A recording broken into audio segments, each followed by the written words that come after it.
સુરતના માંગરોળના કંસાલી ગામે શેરડીના ખેતરમાં આગનો બનાવ બન્યો। આગ લાગતા શેરડીનો ઊભો પાક બળી ગયો। 8 એકરમાં શેરડીનો પાક બળી જતા ખેડૂતને મોટું નુકસાન થયું। વીજ લાઇનમાં શોર્ટ સર્કિટથી આગ લાગી હોવાનું પ્રાથમિક અનુમાન છે। નાની નરોલી જીઆઈપીસીએલની ફાયરની ટીમ ઘટના સ્થળે પહોંચી ગઈ છે અને આ બુઝાવવાની કામગીરી જે છે એ ચાલી રહી છે। વીજ લાઇનમાં શોર્ટ સર્કિટથી આ આગ લાગી ગઈ।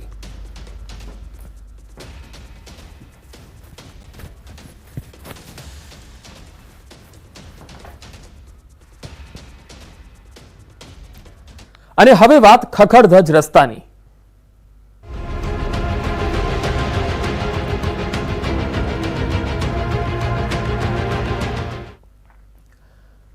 સિરામિક સિટી મોરબીમાં ખાડા રાજ જોવા મળી રહ્યું છે। મોરબીના શહેરી રોડ સહિત મોરબી રાજકોટ મુખ્ય હાઈવે બિસ્માર હાલતમાં દેખાઈ રહ્યો છે।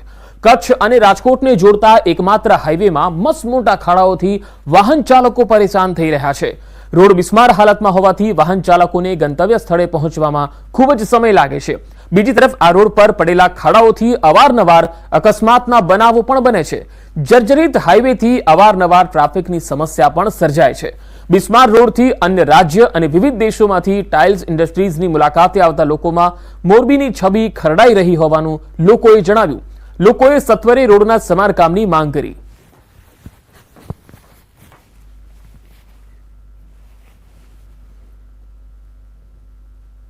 बाईपास रोड रस्ता तमे खाड़ा जोवो टाइम टेबल पर मारे अत्यारे प्रसंग में जवुं छे पण आपणे 2 कलाक कायदेसर जवुं होय एना करता 2 कलाक वहेलुं निकळवुं पड़े। हामा कांठावाळाने खरेखर अति हैरानगति है। कंईक रस्तानुं विचारो। नगरपालिकाने खास विनंती के आ रस्तानुं विचारो। आवडो आवडो मोरबी टेक्स भरे छतां आ हालत अहींया कने ट्राफिकनी अडचण पण थती होय तो कारण के आवडું મોટું સિરેમિક નગરી અને આની અંદર જો આવા ખાડા પડી જતા હોય તો તાત્કાલિક ધોરણે રિપેર કરવા આરએમબી વિભાગ કે જે કાંઈ વિભાગની અંદર આવતું હોય તાત્કાલિક ધોરણે એ રોડ રિપેરિંગ કરાવો। એ મોરબીથી રાજકોટ સુધીનો હાઈવે અત્યંત બિસ્માર હાલતમાં છે। એને તાત્કાલિક રિનોવેશન કરવામાં આવે, તાત્કાલિક સારી હાલતમાં કરવામાં આવે કે જેથી કરીને લોકોની અવરજવરને અને લોકોને કોઈ યાત્રિકોને નુકસાન ન થાય। બીજી બાજુ મોરબીની અંદર એક પણ રસ્તો આજની પરિસ્થિતિએ ચાલી શકાય એવી હાલતમાં નથી। માત્ર મોરબી જ નહીં, અંકલેશ્વરથી વાલિયા જતા રોડની હાલત પણ એટલી બિસ્માર થઈ ગઈ છે જેની તસવીરો બતાવી રહી છે તેની સ્થિતિ શું છે। ભારે વાહનોના કારણે રોડની હાલત ખૂબ જ કથળી ગઈ છે। ધૂળની ડમરીઓ ઉડતા રાહદારીઓને મુશ્કેલીનો સામનો કરવો પડે છે। થોડા સમય પહેલા 4 લેન રોડ મંજૂર કરવામાં આવેલો પરંતુ આજ દિન સુધી એનું કામ શરૂ પણ નથી થયું। ખરાબ રોડના કારણે વાહન ચાલકોને ભારે હાલાકી પડે છે। હવે જનપ્રતિનિધિ શોધે જડતા નથી।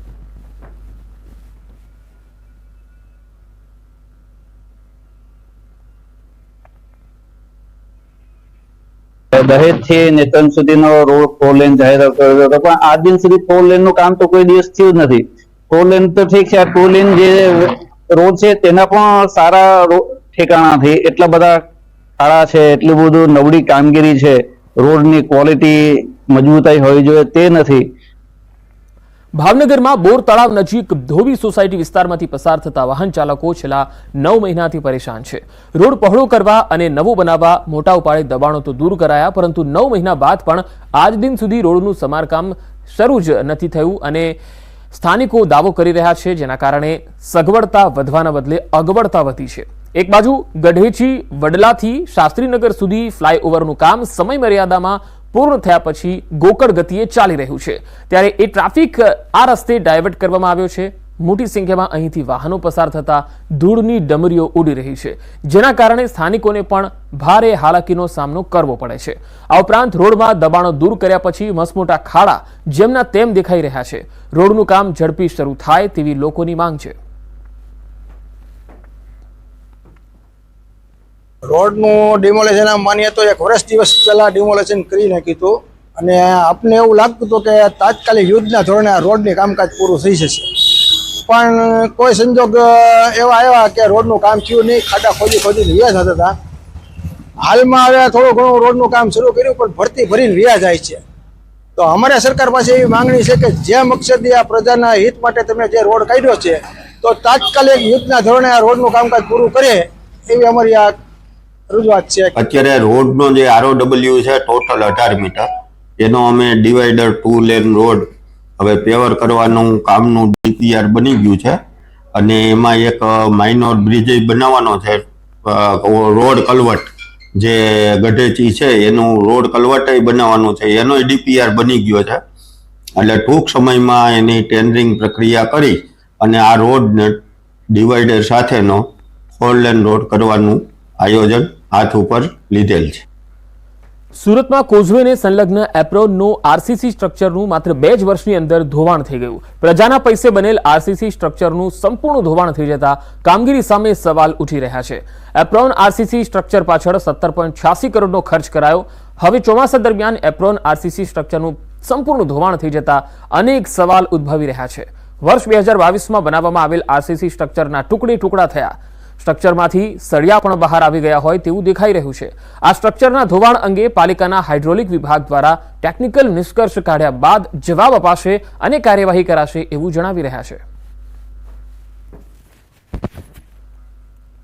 સુપ્રસિદ્ધ યાત્રાધામ ડાકોરમાં નગરપાલિકાની બેદરકારીને કારણે ભક્તોને ભારે હાલાકી ભોગવવી પડી છે.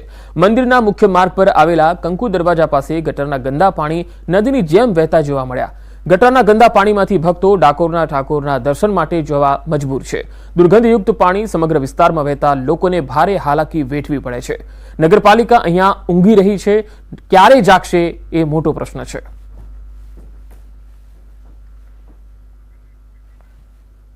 બનાસકાંઠાના દાંતા તાલુકામાં સરસ્વતી સાધના યોજનાની સાયકલો ધૂળ ખાઈ રહી છે. ધોરણ 9 થી 12ની વિદ્યાર્થીનીઓને આપવા માટે થતી સાયકલો દાંતાના એક છાત્રાલયના પ્રાંગણમાં ધૂળ ખાઈ રહી છે.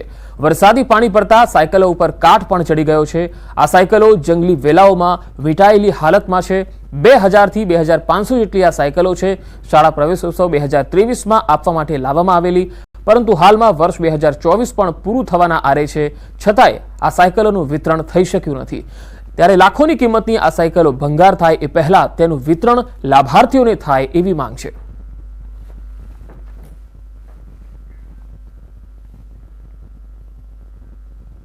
એનાથી તમે સાયકલોની હાલત દેખી શકો છો કે કંડમ જેવી થઈ ગઈ છે, જાળા થઈ ગયા છે, ટાયર બેસી ગયા છે, વેલા ચડી ગયેલા છે સાયકલો ઉપર. અને હજી એ જો બીજા 2-3 મહિના રહેશે તો આ સાયકલો મતલબ લાખો રૂપિયાનું સરકારનું જે ધન છે જેમને આ યોજના પાછળ ખર્ચ્યું છે એ બિલકુલ ઝીરો થઈ જશે. પછી એ કોઈ કામની જ નહીં રહે. આ સાયકલો વિશે જે તે કોન્ટ્રાક્ટર હાથી વાત થઈ એ મુજબ મેં કીધું કે બધા ગુજરાતમાં બધા જિલ્લાઓમાં સાયકલો અપાઈ ગઈ છે, બનાસકાંઠા એકલું બાકી છે. ચૂંટણીના કારણે સાયકલો હમણાં સ્થગિત કરી દીધી છે, લાંબા સમયથી પડેલી છે. અને આ ગુજરાત સરકાર અને કંપનીના હાથી તાલમેલના કારણે આ સાયકલો પડી છે. હાલમાં જે સમાચાર પ્રસિદ્ધ થયેલા છે એમાં જે સાયકલો છે તે સરકાર દ્વારા સ્વીકારેલ નથી અને હાલ એ જ એજન્સી પાસે એ સાયકલોનો હવાલો છે.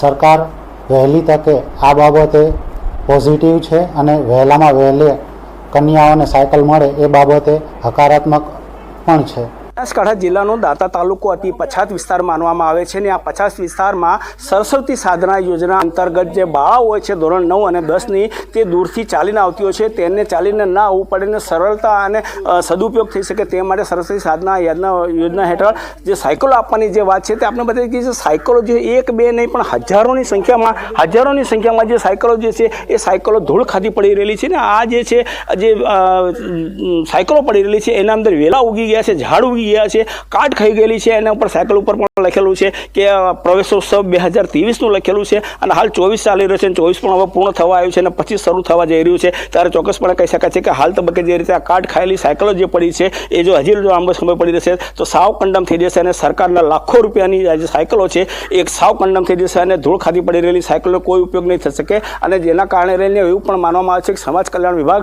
અને જે કોન્ટ્રાક્ટર છે કોન્ટ્રાક્ટરને તાલમેલ ન હોવાના કારણે આ સાયકલો પડી રહેલા હોવાનું જાણવા મળ્યું છે. અને જે વહેલી તકે હજી સમય છે કે આ જો ઉપયોગ કરવામાં આવે તો કેટલીક જે બહેન દીકરીઓ જે છે એ દૂરથી ચાલીને આવતી હોય તો તેનો ઉપયોગ થઈ શકે એમ છે. ને જે વરસાદના પાણી જે આના ઉપર સાયકલ ઉપર ફરી વળ્યા છે એ ચોક્કસ વાત છે, પણ આ જે તંત્રના છે પેટનું પાણી કેમ નથી હલતું એક મોટો પ્રશ્ન આજે આ સાયકોલોજીને જોવા મળી રહ્યો છે. મહેન્દ્ર અગ્રવાલ, ન્યૂઝ 18 ગુજરાતી, દાંતા.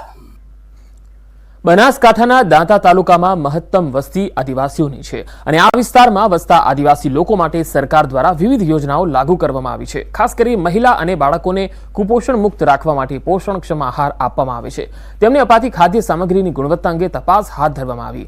ICDSની એક ટીમ દાંતા પહોંચી. ગુજરાત નાગરિક અન્ન પુરવઠા નિગમના ગોડાઉનમાં તપાસ અર્થે પહોંચી, જ્યાં ICDSની 286 આંગણવાડીઓમાં પૂરું પાડવામાં આવતું અનાજ અને દાળના જથ્થાને ચકાસવામાં આવ્યો. તપાસ કામગીરીમાં શુદ્ધતાવાળી સામગ્રી જોવા મળી હોવાનું CDPOએ જણાવ્યું.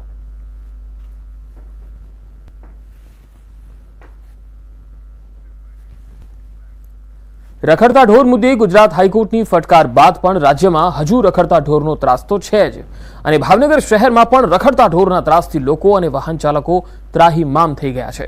રખડતા ઢોર પકડવાની કામગીરી પરિણામલક્ષી નહીં થતા લોકોમાં રોષ છે. શહેરના મોટાભાગના વિસ્તારો જેવા કે કાલિયાબીડ, કુંભારવાડા, સંતકવરામ ચોક, માધવ દર્શન, વાઘાવાડી રોડ સહિતના જે વિસ્તારો છે ત્યાં રખડતા ઢોરની સમસ્યા ખૂબ વધી છે, જેના કારણે અનેક લોકોના જીવ પણ ગયા છે. રસ્તે રખડતા ઢોર પકડવાની હવે લોક માંગણી ઉઠી છે.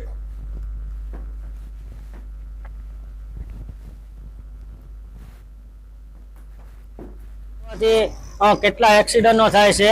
મ્યુનિસિપાલિટી પાસે 4 ડબ્બા હોવા છતાં 10 થી 15 ઢોર ભરે છે અને પછી એ લોકો એમ માને છે કે અમે બધી પરથી ઢોર ભરી લીધા. એક જ ઠેકાણેથી ઢોર ભરે અને દેખાડે બધી કરો, અમે આ બાજુ ફર્યા ને આ બાજુ ફર્યા. આ લોકો આમ હાઈકોર્ટે ચુકાદો આપ્યો છે કે ઢોર ક્યાંય રખડતા હોવા ન જોઈએ, તોય ઢોર રખડતા હોય છે. જ્યાં હોય ત્યાં અનેક મૃત્યુ થાય છે એક્સિડન્ટ થવાથી. ભાવનગરમાં રખડતા ઢોરનો ત્રાસ બહુ છે.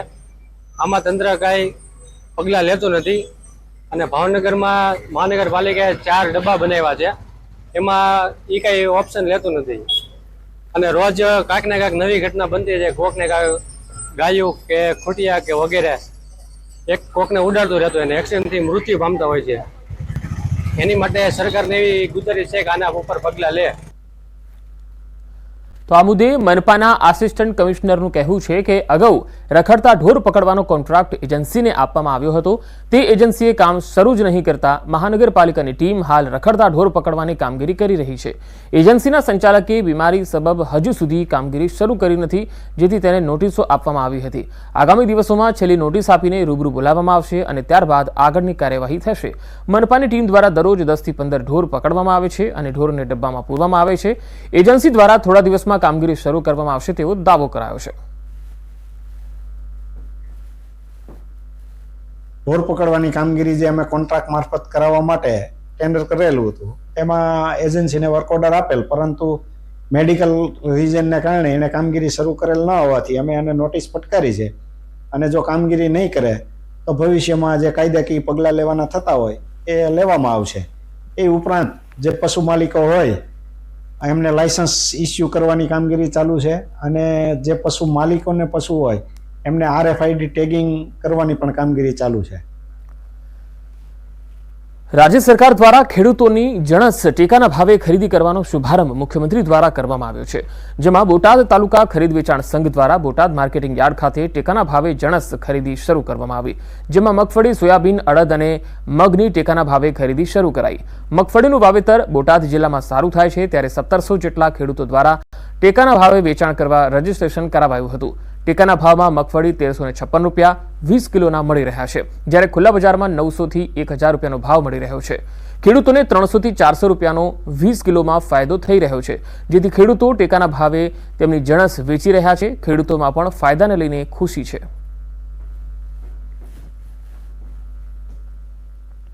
ટેકાના ભાવે ખરીદી શરૂ કરી છે, ત્યારે આજે બોટાદ ખાતે બોટાદ માર્કેટિંગ યાર્ડમાં તાલુકા સંઘ બોટાદ દ્વારા બોટાદ તાલુકાના રાણપુર અને બરવાળા તાલુકાના ખેડૂતોની મગફળી ખરીદીના કામગીરીનો શુભારંભ થયો છે. સરકાર દ્વારા 1356 રૂપિયા ભાવ નક્કી કરવામાં આવ્યો છે. હાલે મગફળીની બોટાદ જિલ્લાની અંદર મબલક આવક છે. 1700નું રજીસ્ટ્રેશન થયેલું છે અને 1356 રૂપિયા ભાવ સરકારશ્રીનો મુખ્યમંત્રીને બાંધેલો છે, એ પ્રમાણે ખરીદી કરવાની છે. 900ની આસપાસ હોય છે. બજારમાં વેચવા જાવીએ તો 900 થી 1000 રૂપિયા ભાવ છે અને અહીંયા સરકારશ્રીના ભાવ 1300 થી 1356 રૂપિયા આપે છે, એટલે 300-400 રૂપિયાનો ફેર છે. એટલે આ ટેકાના ભાવે વેચવામાં અમને વધારે સરળ પડે છે. ખુલ્લા બજારમાં 900 થી 1000 રૂપિયાનો ભાવ છે. ટેકાનો ભાવ 1356 રૂપિયા ભાવ છે, એટલે ખેડૂતને સારો ભાવ મળે છે. રાજકોટ જિલ્લામાં પાછોતરા વરસાદે ખેડૂતોના ચોમાસુ પાક પર પાણી ફેરવી દીધું છે. તેથી ખેડૂતો કાંઠા હૃદયે શિયાળુ પાક માટે ખેતર ખેડવાનું શરૂ કર્યું. પરંતુ ખેડૂતને હંમેશા એક પછી એક મુસીબત આવતી હોય તેમ ખેડૂતને જે પાયાનું ખાતર કહેવાય છે તે ડીએપી ખાતર લેવા સરકારી ખાતરના ડેપોમાં જાય છે. ત્યાં ખાતર હોતું નથી અને ખાતર ડેપોમાંથી 4 થી 5 દિવસ બાદ આવશે એવી તપાસ કરજો એવું કહી દેવાય છે. ખાતર મોડું મળે તો વાવેતર પણ મોડું થશે અને ઉત્પાદન ઓછું મળશે.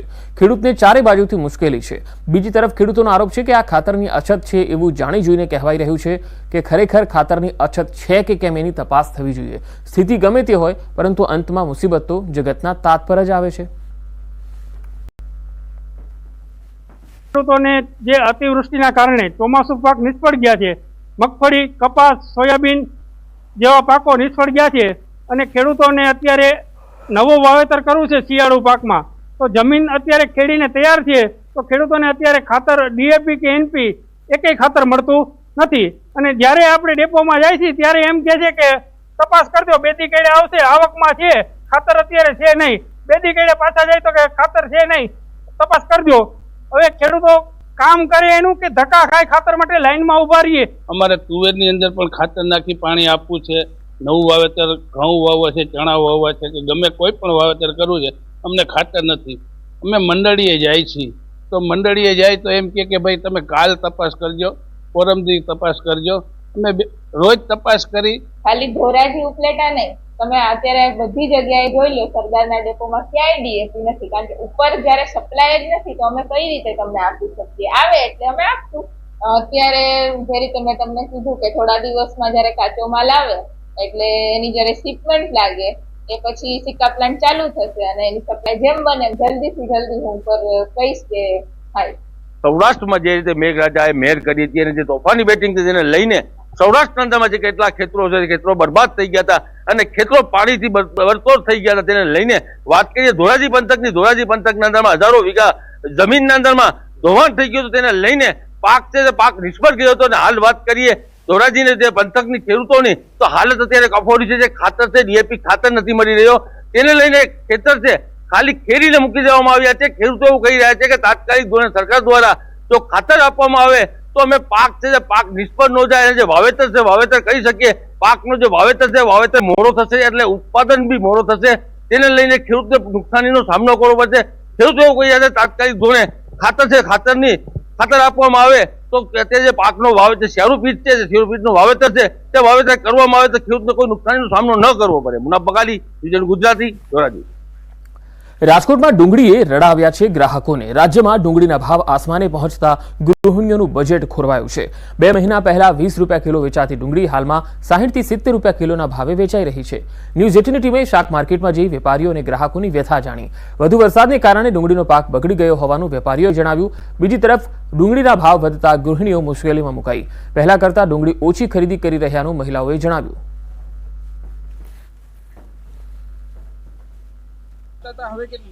પેલા તો અમે 5 કિલો લેતા હતા એમ, અત્યારે પેલા તો 10 ની 20 ની કિલો હતી, અત્યારે તો 50, 70, 100 સુધી પહોંચી ગઈ. હું અત્યારે ડુંગળી લેવા આવ્યો હતો હાલમાં. અત્યારે ભાઈ કહે છે 60 રૂપિયાથી 70 રૂપિયા કિલો ડુંગળી છે. હવે આપણે 4-5 કિલો લેતા હોય એની જગ્યાએ અત્યારે આપણે કિલો લેવી પડે છે પરિસ્થિતિ પ્રમાણે, કારણ કે મોંઘવારી આવી છે. ત્યાં ડુંગળીનો હાલ ભાવ 20 થી 30 રૂપિયા હોવો જોઈએ, અત્યારે 60 થી 70 રૂપિયા છે. અત્યારે ડુંગળીની બહુ પરિસ્થિતિ ખરાબ છે. 50 રૂપિયાની કિલો ડુંગળી હાવ શાંતિ કરી લેવલ તો હે જ નહીં. એમાં બટેરા ડુંગળી આમાં અમારું ગુજરાન કર્યું તે ચાલે. પેલા 10-15 ની કિલો હતી તો 30-40 દાગીના નીકળી જતા હતા. અત્યારે એક દાગીનો વેચો તો આમ પાણી ટીપા પડી જાય છે. અત્યારે નવસારી જિલ્લાના ધોળાઈ મરીન પોલીસ સ્ટેશનમાં ફરજ બજાવતો પીઆઈ લાંચ લેતા પકડાયો. લાંચ પેટે 1,44,000નો આઈફોન મોબાઈલ માંગ્યો હતો. મરીન પોલીસ સ્ટેશનના પીઆઈ ડીજે કુમાવત એસીબીના છટકામાં ભરાઈ ગયા. ધોલાઈ બંદરે છૂટક ડીઝલ અને ઓઇલ વેચતા વેપારી પાસેથી આ વ્યવહાર માંગ્યો. પીઆઈ આરોપી લાંચ પેટે મોબાઈલ લેતા ઝડપતા નવસારી જિલ્લા પોલીસ બેડામાં ફફડાટ વ્યાપી ગયો છે. આરોપી પીઆઈ દિનેશ જમનાદાસ કુંભાવત નજીકના સમયમાં રિટાયર થવાના હતા. પીઆઈની ધરપકડ કરી હવે આગળની કાર્યવાહી ચાલી રહી છે. સુરત સોસાયટીમાં એક સિક્યુરિટી વોચમેને જ કરી લાખોની ગરફોડ. વોચમેન તરીકે કામ કરતા સિક્યુરિટી ગાર્ડે અન્ય સાગરીત સાથે મળી ₹23 લાખની ગરફોડ ચોરીની ઘટનાને અંજામ આપતા ધરપકડ કરવામાં આવી. સિંગણપુર આંબા તલાવડી ખાતે આવેલા રોયલ પાર્ક સોસાયટીના મકાનને નિશાન બનાવવામાં આવ્યું. સોના ચાંદીના ઘરેણાં અને રોકડ મળી ₹23.95 લાખની ગરફોડ કરી હતી. જે ગરફોડ ચોરીની ઘટનાનો ભેદ ક્રાઇમ બ્રાન્ચે ઉકેલી નાખ્યો. ક્રાઇમ બ્રાન્ચે મુખ્ય આરોપી કમાન સિંહ ઉર્ફે કૃષ્ણા વીર કેસીસિંહ પરિહાર અને રમેશ ચૌટે ઢોલીની ધરપકડ કરી છે. બંને આરોપીઓ પાસેથી 76,000ની મત્તાનો મુદ્દામાલ પણ કબજે કરાયો. છેલ્લા 1 વર્ષથી વોચમેનની નોકરી છોડી દીધી હતી. જે દિવાળીના તહેવાર દરમિયાન સોસાયટીના ઘણા બંગલાના માલિકો વેકેશન કરવા ગયા હોવાની જાણ હોવાથી પોતાના સાગરીતો સાથે ચોરી કરવાનો પ્લાન બનાવ્યો હતો. ગુનામાં ફરાર અન્ય આરોપીની પોલીસે શોધખોળ હાથ ધરી. સુરતના મહુવાના બારતાળ ગામે જનજાતીય ગૌરવ દિવસની ભવ્ય ઉજવણી કરાઈ. કૃષિમંત્રી રાઘવજી પટેલના અધ્યક્ષ સ્થાને જિલ્લા કક્ષાના જનજાતીય ગૌરવ દિવસની ભવ્ય ઉજવણી કરવામાં આવી. મહુવાના બારતાળ ગામે ₹30 કરોડના ખર્ચે તૈયાર થનાર એકલવ્ય મોડલ સ્કૂલનું ખાતમુહૂર્ત કરાયું.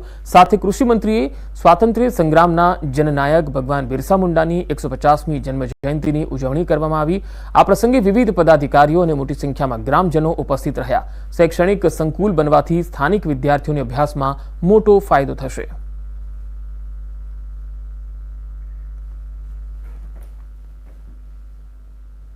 બિરસા મુંડા ના 150માં જન્મદિવસ નિમિત્તે સુરત ખાતે જનજાતીય ગૌરવ દિનની ઉજવણી સુરત જિલ્લાના અહીં મહુવા ખાતે જિલ્લા કક્ષાના કાર્યક્રમના માધ્યમથી કરવામાં આવી છે.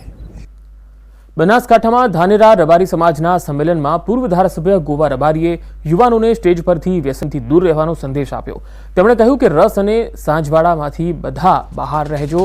રસ અને સાંજવાળું સમાજ માટે નુકસાનકારક છે અને સાંજવાળું તો સમાજ માટે કલંક છે. ધાનેરા રાજસ્થાનની બોર્ડરને અડીને આવેલો તાલુકો છે એટલે સાંજવાળાનું પ્રમાણ વધારે છે. ગોવા રબારીએ રબારી સમાજના વડીલોને અફીણનો રસ બંધ કરવા અને યુવાનોને દારૂ પીવાનું બંધ કરવા ટકોર કરી.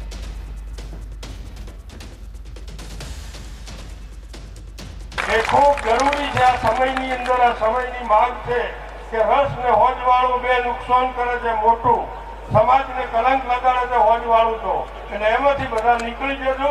બીજું ઘણું બધું છે એ પણ તમામ યુવાનોને વિનંતી છે. ખૂબ બીજી બધી છે.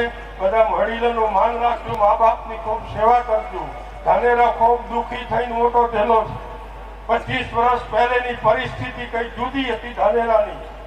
આ સમયને સંજોગ પ્રમાણે થોડું બોર્ડર રાજસ્થાનની બોર્ડર છે એટલે ક્યાંક ને ક્યાંક થોડું હોજવાળું થતું હોય એટલે મોટિયાળા અમારા જુવાનિયા છે એમને કહ્યું કે ભાઈ આ સમય જે છે એ સમયની સાથે નહીં ચાલીએ તો બીજા સમાજોની હરોળમાં જતો વાર લાગશે, એટલે એમાંથી થોડા મુક્ત છો. એટલે અમારે રસનું કે બપોરવાળું ઓલું કે રાજસ્થાનવાળું કે હોજવાળું એ બધા સમજી જાય એ ઓછું કરવાનું છે અને શિક્ષણ પર ખાસ ધ્યાન રાખો. અમદાવાદના થલતેજ વિસ્તારમાં આવેલા શ્રી વૈભવલક્ષ્મી મંદિરમાં દેવ દિવાળી નિમિત્તે અન્નકૂટ મહોત્સવ યોજાયો. માતાજીને ભાવિક ભક્તો દ્વારા 56 પ્રકારના વિવિધ મિષ્ટાનો અને 56 પ્રકારના વિવિધ ફરસાણો ધરાવવામાં આવ્યા. મંદિર ખાતે છેલ્લા 25 વર્ષથી માતાજીને 56 ભોગનો અન્નકૂટ ધરાવવામાં આવે છે. ભવ્ય અન્નકૂટના દર્શનાર્થે મોટી સંખ્યામાં ભાવિક ભક્તો ઉમટી પડ્યા.